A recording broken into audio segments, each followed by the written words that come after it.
অনেকটা সময় মশলা কষিয়ে নিয়েছি, মশলার গায়ের থেকে তেলও ছেড়ে দিয়েছে।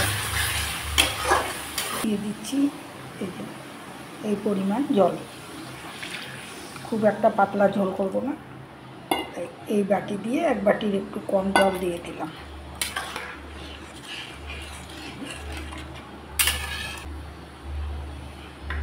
আবার ঢেকে দিচ্ছি, ফোটা পর্যন্ত আমি অপেক্ষা করব। ঢাকনা খুলে দিলাম, ঝোল টকবক করে ফুটছে, এই যে ঝোল ফুটছে টকবক করে, এখন মাছগুলো দিয়ে দেবো।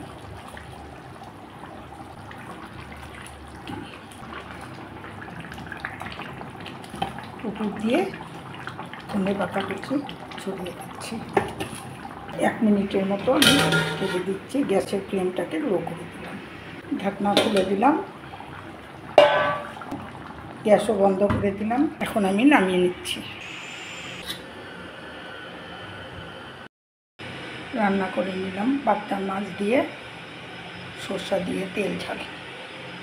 আমার রান্নার মধ্যে যদি কোনো ভুল ত্রুটি থাকে আমাকে ক্ষমা করে দিও, আমি অনেক কিছু ভুলে যাই। যে যেখান থেকে এই রান্নাটা দেখছো, যদি ভালো লেগে থাকে অবশ্যই একটা লাইক করে দিও, পারলে শেয়ার করে দিও, বন্ধু বান্ধবের মধ্যে, আত্মীয় স্বজনের মধ্যে শেয়ার করে দিও। আর যারা ভিডিওগুলো দেখছো এখনও সাবস্ক্রাইব করোনি, অবশ্যই একটা সাবস্ক্রাইব করে দিও।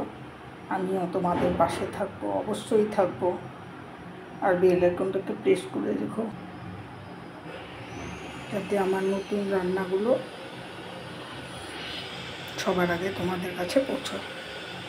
তাহলে সবাই ভালো থাকো, সুস্থ থাকো। আজ এই পর্যন্ত, আবার নতুন ভিডিও নিয়ে দেখা হবে।